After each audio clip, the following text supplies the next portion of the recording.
the third month of 2024. It's been 10 months since David Grusch, the UFO whistleblower, went public with his claims, and 8 months since Congress had an official oversight hearing with David Grusch and Navy pilots Ryan Graves and David Fravor.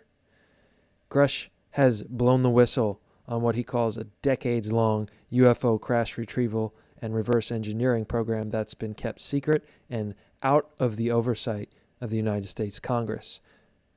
Also, there's been a decades-long disinformation campaign about this subject targeting the American people. What's happening in the government now? Are we going to see disclosure or hearings and further investigation in 2024? Let's take a look at some updates from the last couple of weeks. Andy Ogles, who is a representative in the Congress, appeared on a interview on a YouTube podcast called Project Unity. And you can go check that out. It's about 20 minutes long. So here are my notes about what I heard him say and my reading between the lines. In the first quote that up in the top there that jumped out at me, he said, quote, "We need to investigate this and have a committee, quote, perhaps even subpoena power. The problem with that, and subpoena, if you don't know the term, means that someone has to be, in an investigation, you have the right to call someone to be a witness, and they have to. They have to show up. They don't have a choice. There's legal consequences if they don't. So that's crucial. And for example, if you look at the 1975 Church Committee hearings, when the Senate investigated the intelligence agencies, they called a total of 800 witnesses up and found out all this shocking stuff about the CIA, the FBI, and so forth. So we need something like that, and subpoena power is crucial to that. So I don't like hearing from him, who's one of the people that's supposed to be leading the charge. I don't like hearing from him, perhaps we could even have subpoena power. No, that should be a given. We have to have subpoena power. To the second point, another quote from him, he says, "If we come to a dead end, at least we did our due diligence." I don't like that rhetoric either, because it's kind of setting it up as if there's even a possibility to come to a dead end. It's so clear that there's something substantial here. That's beyond doubt at this point. So it shouldn't be about hitting a dead end. It should be about getting disclosure, getting truth, and getting transparency to the American people. And the third point, his own personal opinions he shares here, and he basically says he thinks that it's our tech, most of what's seen, but it's possible that we developed it by recovering non-human intelligence technology. And I think that's interesting that he shares that opinion. I think it's probably very plausible that a lot of what people see is human-made. There are those who make that claim. But he's ceding that we probably didn't develop it just completely independent of any kind of maybe recoveries or interactions with non-human intelligence. And in my fourth bullet point, I think that's actually a good sign coming from someone like him, who seems to be, he's more of a conservative politician, it seems like. So the fact that he's opening to that rhetoric is good. I think a sign maybe that at least a decent partial disclosure may be on the horizon in terms of us, the U.S. government, contractors, military, whoever, but human beings actually having recovered UFOs and did something about it. And on the last point, he does interestingly mention that there was a UFO seen 3 days ago, and it was filmed in Ukraine. So I don't know about that. Could read between the lines there. Are they going to try to trump it up as military threat? I don't know. Hopefully not. Now, the next story that's been breaking really just in the last 24 hours here that I've seen pop up is this notion that Congress was shown alien bodies. So I saw that pop up on a couple of channels, and it was a little vague. Apparently the source is somebody who is a journalist that's in Washington, kind of trying to get as much information as they can. I don't have the name off the top of my head, but they made a Twitter post saying that Paulina Luna, told them that she was shown, or hinted at that she was shown bodies. Then on the Disclosure Tonight show, we have Richard Doty saying that between 6 and 16 people were recently shown a 1970s video of aliens being retrieved from a crashed craft. So interesting. Richard Doty, as I note on the top there, I always have to take with a grain of salt. He was involved in a big disinformation campaign that's been documented as fact in the late 1970s and early 80s, dealing with Paul Benowitz and the Dulce base incident. So I don't know how we can ever trust him, as he was a massive disinformation agent in the past, but hey, at the same time, I'm going to give him the benefit of the doubt that maybe he's trying to do the right thing now. Maybe he feels bad about it.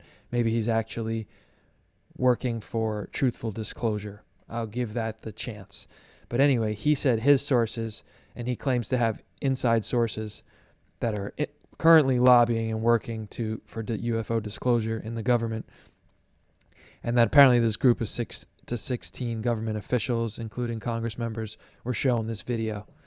So he also goes on to say that select members of Congress, as a fact, have been shown, quote, extensive proof of the existence of NHI, craft and tech. Yeah, I think that's a given. After the Schumer amendment, the UAP Disclosure Act was passed in the Senate unanimously.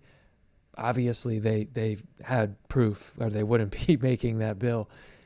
But the question is, when will action be taken? And according to Doty, there are different groups lobbying for disclosure, and they each have different agendas. And he says it spans from people who are very radical, meaning like tell the full truth, I guess that's what he's implying, versus the other end, super limited disclosure. I don't know what that might be, just like UFOs are real, or we're trying to figure out what they are. They're unknown. That might be like the worst that we get. But he says his group has given a deadline of May 15th, that I guess some type of action will be taken by May 15th. We'll see. If somebody could just leak something, if someone could just take one for the team and go up against the Espionage Act and potential prison time and just leak some hard evidence and let's get on with this. But honestly, I'd rather there be open hearings, public hearings. I think that would be the fairest way to do it. Let all the witnesses come up. Let the Senate and the House do full investigations like the 1970s, the Church Committee and the Pike Committee. I think that would be the best way to do this.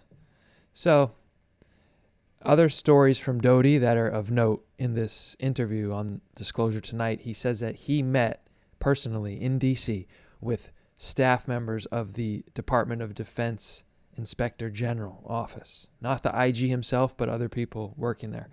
And they told him that the problem now is that they need all green lights and that there's still some red lights. And they have, quote, an abundance of evidence from whistleblowers that will just settle disclosure. It won't be a debate about this or that. The evidence is just self-explanatory. And then, interesting, and of course, maybe just total nonsense, it's Doty, maybe it's real. He says that they've recently, these Department of Defense Inspector General staffers, they recently have been able to see a classified report called the 5821 report. And Doty thinks it's going to get leaked, which would be cool if it was real. And it mentions ET interaction from as early as the World War I era.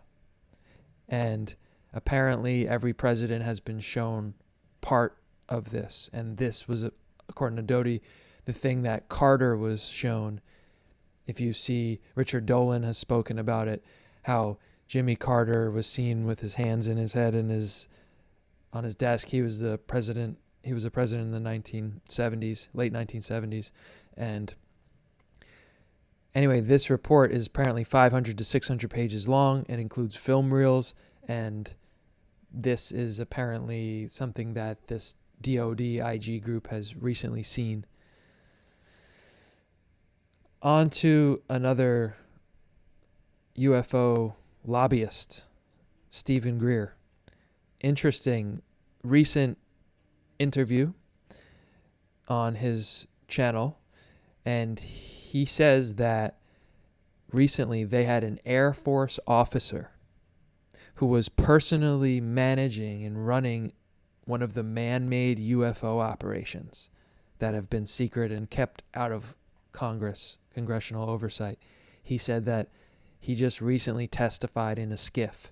Those are the secure, sensitive compartmented information facilities where they go brief the members of the Senate Intelligence Committee, RO, and the IGs if necessary, or if done that way.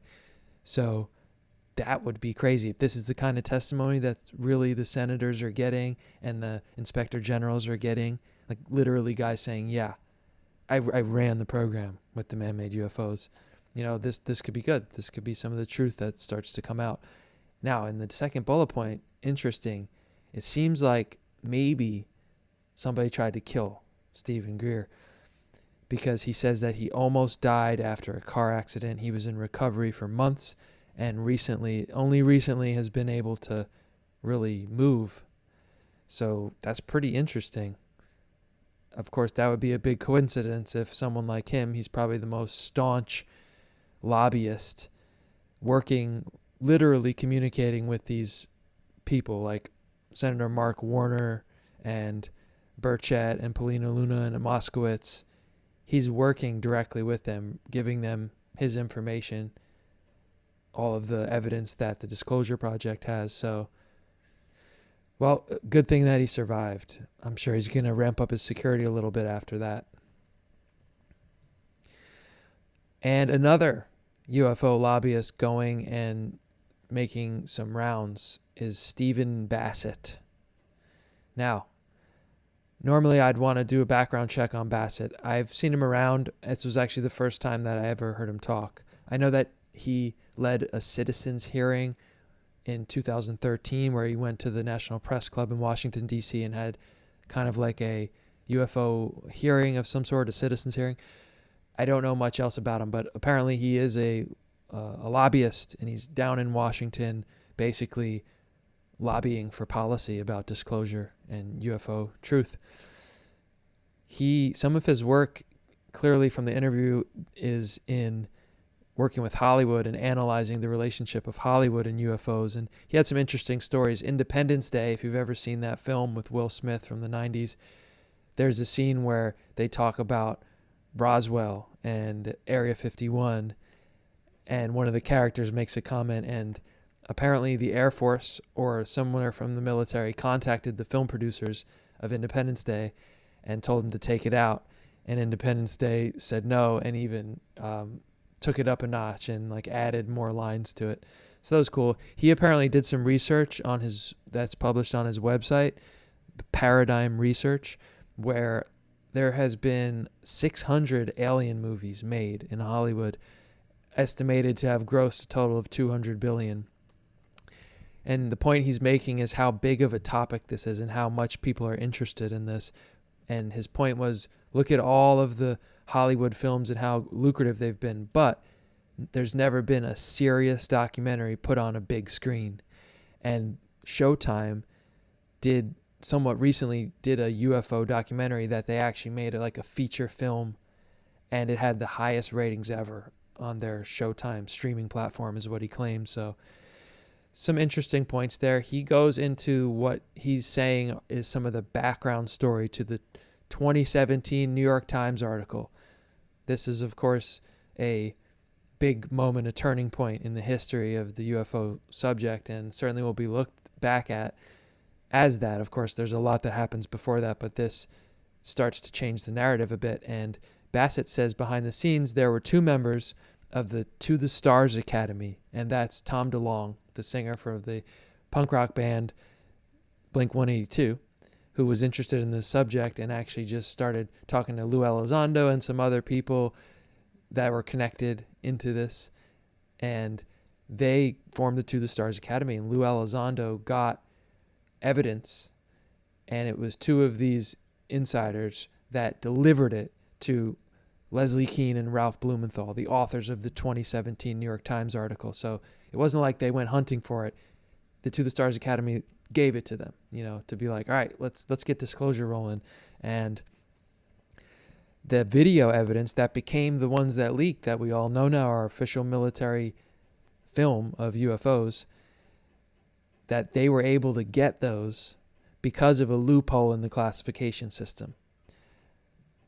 One way or another, Elizondo and whoever was working with him realized that they could publish that video and they wouldn't face any of the legal pushbacks like Espionage Act or anything else from their security oath. So interesting.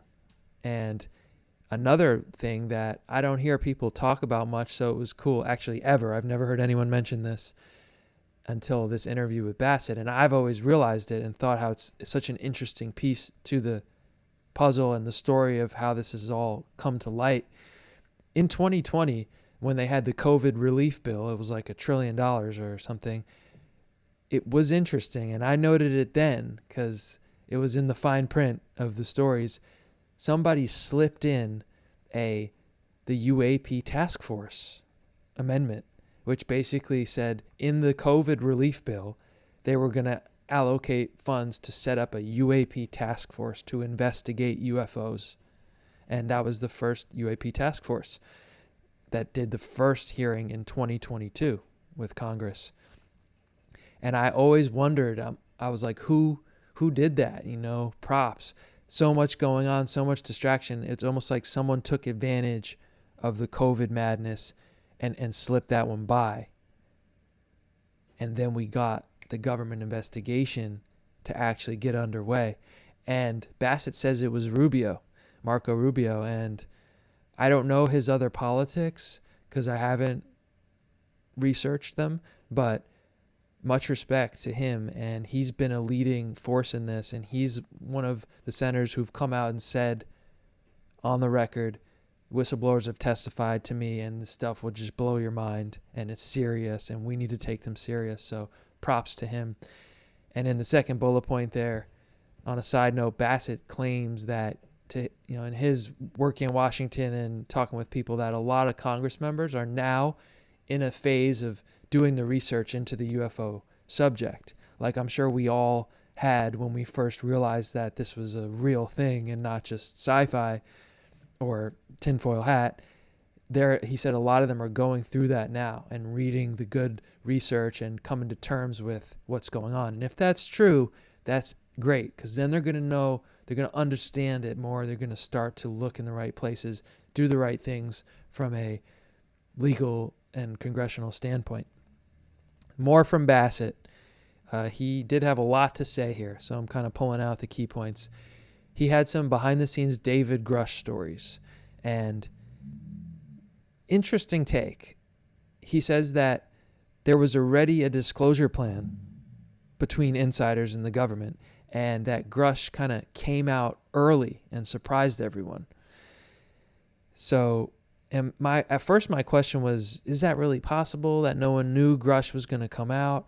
There was a 16-month ICIG investigation. He had to get his DOPSR approval to say what he wanted to say publicly. He had to get that approved by the Pentagon's pre-publication office. It's a law that went into effect to try to curtail whistleblowers more, actually, decades ago. And so I find it hard to believe that people in the know of the UFO issue inside Congress wouldn't know that Grusch was about to go public. So I find that a little hard to believe. At the same time, he says that, and it's plausible too, I have to be open, it might be true, because that his investigation would have been probably highest classification, and only very few need-to-know people would know. And maybe they did think that Grusch was just going to go through the process and this was going to be, dealt with later after more and more witnesses are collected and we'd all keep it all secret and figure it out over a certain amount of years. But apparently what happened is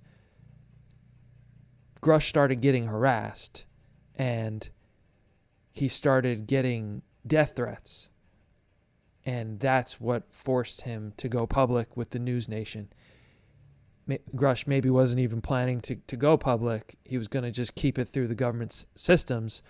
And according to Bassett, that's the behind-the-scenes story. So maybe it's true. I don't know. It's coming from him telling us that.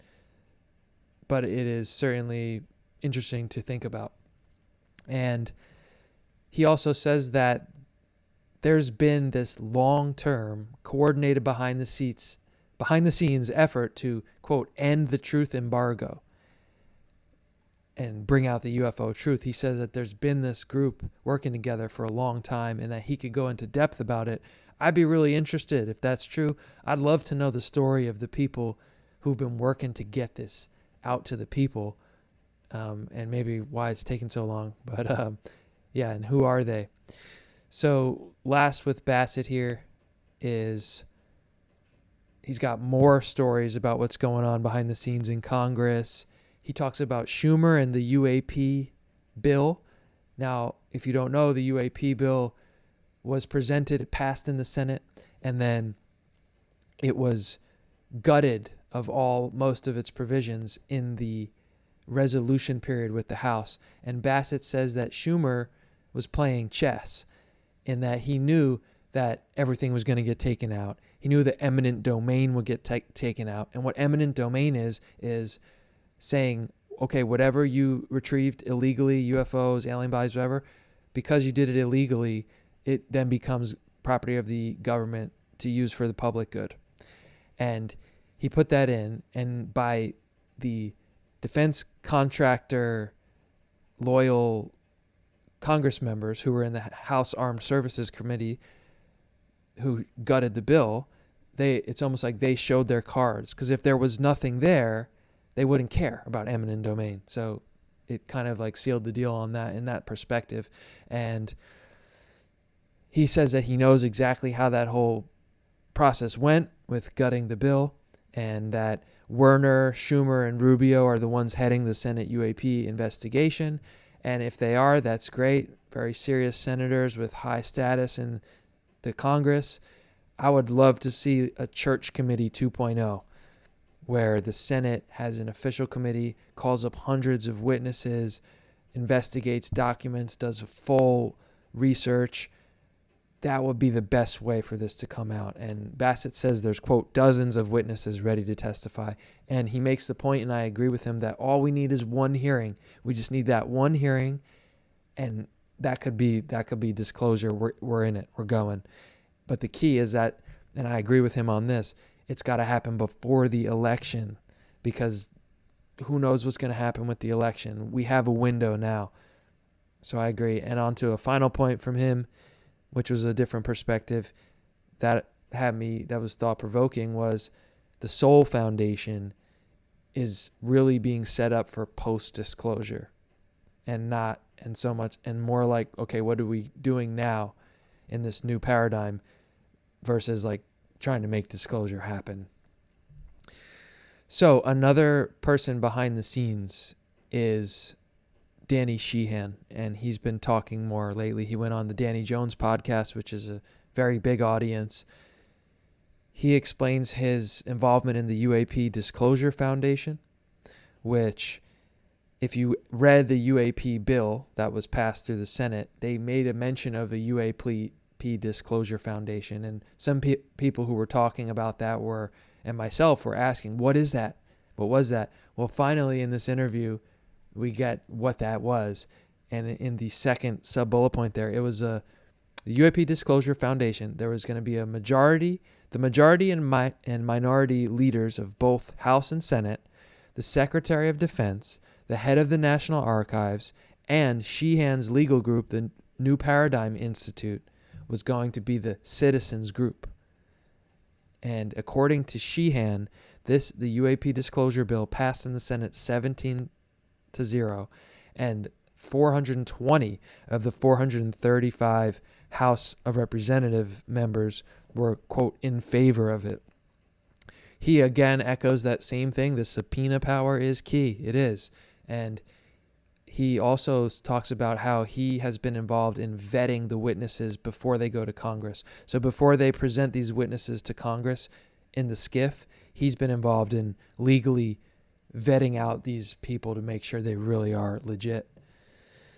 So he talks about more than UFOs too, because it's very interesting. I recommend you go listen to this podcast. This guy's been around the block. He's been around for a long time, since the 60s and beyond. He talks about things like the U.S. financial ties to the Nazis, which you may have heard of during World War II and all that. He also says there's one firsthand witness that's still alive that could tell the full truth about the JFK assassination plot. He also talks about how there was this post-Cold War legislation. So after the Berlin Wall fell and the Cold War was over, in 91, 92, they passed legislation that said, quote, to establish full spectrum dominance over the planet, to maintain our continued privileged access to the strategic raw materials needed by our major corporations. And he talks in this clip here about, and I agree with him, people want to think it's a tinfoil hat thing to say there's small groups of powerful people controlling the world, but it's just true. I mean, we look at how things are set up, that's just what's been going on. And we can hear a clip from him talking about that here. Robert Lansing, who was the son-in-law of John W. Foster, who was the grandfather of John Foster Dulles and Allen Dulles. And Allen Dulles was the legal counsel for Brown Brothers Harriman, where these families were all together cooperating in planning how to take over the American government and how to put the instrumentalities of the government at the behest of the interests of the private corporations. Yeah, and Allen Dulles was involved in a plot to overthrow President Franklin D. Roosevelt. So it's just all this stuff that we're never taught. Some other stuff he shared, there's just kind of went all over the place, but really interesting. He says that the CIA had tortured a Japanese general after World War II to try to find 17 of their secret gold storage sites. And they found 17 of them. And then they used this money as their own bank account in a Swiss bank, and they used it for their covert operations for many years to come. And he says that they never told Congress about it, quote, to this day. He was a part of this institution in Washington that was basically a legal institution, and they were going and prosecuting corruption in the government. It's pretty cool the way that he describes it. It was called the Christic Institute, and he said George H.W. Bush shut them down by revoking their charter after they started exposing some stuff. He himself used to be special forces. He went to Harvard lawyer, and he was involved in briefing the Senate on how they could cut off funding during the Vietnam War. So he's had a lot of interesting experience, and he shares his opinions. He says the national security state is fascist, and I think that's an interesting perspective to consider. And he was also the chair for the Fund for Constitutional Government that was involved in exposing the Pentagon's money corruption, their budget corruption, where they were charging $500 for coffee pots, like hundreds, thousands of dollars for like nails. And that's all documented as happened, on the record. And his group was involved in investigating that from a legal standpoint. So, yeah, I would check that episode out. It's very interesting, and a lot of information I think is worth listening to and continuing to do your own research on. The last point here on that Danny Jones episode, I have to make a comment on, not directly related to UFO disclosure, but Danny brings up this story that I've only heard from this one place, from Annie Jacobs. She wrote a book about Area 51 and the history of all that. And in the book, there's one witness who's claims to be an EG&G engineer. EG&G is one of the companies that's alleged to be involved in the crash retrieval reverse engineering operations. And this former engineer, told her on his deathbed that the Roswell crash in 1947 was actually a PSYOP, a psychological operation. It was staged by the Soviets, and that they were using genetically mutated children to look like aliens from the experiments of Joseph Mengele, who was a Nazi, who did do some crazy genetic experiments. But this is such a wild theory. I've only ever heard it from this one place, and I think we should leave all possibilities open. But when I was thinking about it, and I was wondering if I was being asked by him about that, why is that not plausible? And I think it's because, are we going to listen to this one G&G engineer, allegedly from one source, who's saying something like that, which would be hard to believe that the Soviets would have something like that, especially when you look at, and in that black and white picture there, that's Jesse Marcel. Jesse Marcel was the Air Force intelligence officer who was the first one to arrive at the Roswell crash site, one of the Roswell crash sites. Apparently there were 3, and he had the debris. He put it in his trunk. He took it to the Air Force base. And he went on the record multiple times after the incident, before he died, saying that it was like nothing he's ever seen before. It was super light. You could bend it like tinfoil, and then it would form shape back to its original form. You couldn't dent it. You couldn't cut it. It was super strong. You couldn't burn it. And if the Soviets had something like that, why on earth would they use it to make a fake UFO, to make a fake crash? And the claim is the PSYOP was to instill fear and panic in the American populace.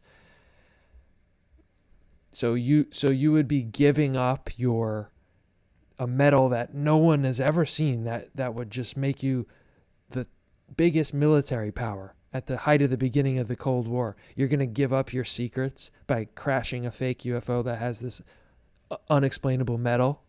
So that doesn't make any sense. And I'm going to take the word of Jesse Marcel, who was the first one there and never changed his story, and rather than an engineer who, maybe this engineer actually heard this story from someone, but it was a fake story. So I'm only addressing this because I think that people like Danny Jones, they have such a huge audience, and I think that they should make sure that they're well researched on these topics and continue to explore them, because then people hear that, and I think that can just confuse people and make people be like, I don't know what to believe, and just give up on it. I think it kind of distracts us. So last here today, and this is important, going back to Sheehan, the last guy that was on Danny Jones, the lawyer. Now, this is important because Ross Coulthart corroborates what Sheehan's saying. Sheehan's saying he's working with the senators and the people involved in the government with his New Paradigm Institute, and Coulthart confirms that in this interview on News Nation that was only a couple days ago. He says on the interview that the New Paradigm Institute is working on new UAP legislation. He also says there's a lot of secret meetings going on. So let's hear what he has to say. Well, I'm here in Washington, Chris, because I'm trying to find out what's really going on. Because, as you say, there's not a lot happening publicly. But I've been meeting people on the Hill, and I've been talking to people in intelligence and defense. And I can tell you there is a bipartisan push still happening in Congress for the release of information. And another clip later in the interview. I am besieged with people giving me information. And so I can tell you that there have been secret meetings in Congress, secret briefings in Congress, and there is a new initiative underway by a group called the New Paradigm Institute to basically try to get new legislation to force greater disclosure. So I think it's really good to see that there on the official interview with Ross Coulthart and News Nation, actually corroborating Danny Sheehan, because you see people saying all kinds of things about everyone, and people saying, he's a liar, he's full of it, everything he says is wrong. Well, there you go. He's saying that he's actually working with people in government on laws about this to try to push disclosure, and there's Ross Coulthart saying that, confirming that. Now, in this last clip here, this was interesting. Chris Cuomo, I feel like Chris Cuomo is kind of pressing Jeremy Corbell to be like, what do you know that we don't know? Check it out and decide for yourself. Transparency, but I got to know, Jeremy, what's in the safe? What's in the safe, What safe, brother? Chris? Over your right shoulder. What safe? What's in the safe? Over your shoulder. I don't know what you're talking about.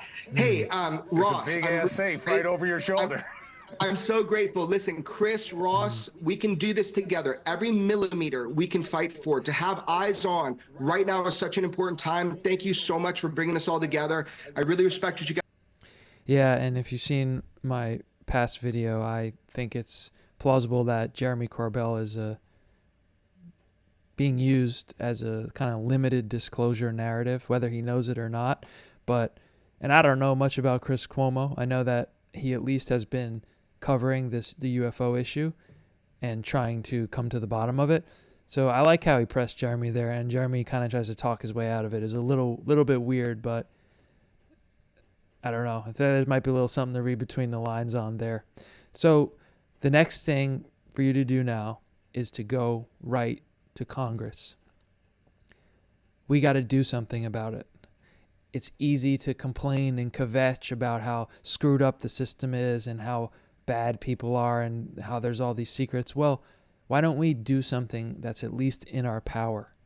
And what we have in this system is we can write our Congress members, and it is their duty. They have to address the concerns of their constituents. So if you're in the U.S., find out who your 2 senators are for the state you live in, and you can write them directly, and then find out which House of Representatives member represents where you live specifically, and write them. Write the other people that are involved in the UAP investigation. And if they hear from more people, there's a better chance that they're actually going to prioritize the issue. And in my third bullet point here, this is what I would suggest in general are the important points. I may be missing some, but this is what I think is key. We got to ask for both a Senate and a House committees to investigate the David Grusch and other whistleblowers' claims and the whole UFO, UAP issue. Both these committees need to have subpoena power, and these need to be open public hearings. And in the third point there has to be an amnesty clause to allow cooperative witnesses to come forward into these hearings.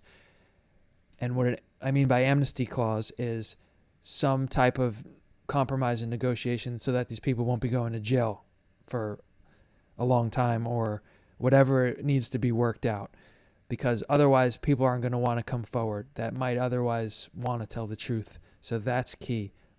If you're going to write, which you should, include those requests. And in the last bullet point, the last request should be these committees need to be set up, authorized, and have their first hearing before the election, before all the turmoil from that, and then the changing of the guards, if that happens. And what else, who knows what else might happen and distract the government. This is what we got to do. So go on your computer, search up who your Congress members are, and get some envelopes. Some of them you can just do it electronically on email, but I recommend doing the envelope and giving a personal touch like that. I actually wrote to a bunch of Congress members right after Grusch came out on News Nation, and the UAP disclosure bill came later in July, just a month or so later, and I kind of feel, whether it's just me imagining it or not, I kind of feel like maybe myself and others that wrote to our representatives, maybe that played into a certain way of them, because they sat down and wrote that bill. It's a very detailed bill about getting the UFO crash retrievals and everything else turned over and getting to the bottom of the issue. So go write your letter, and I'll see you in the next one.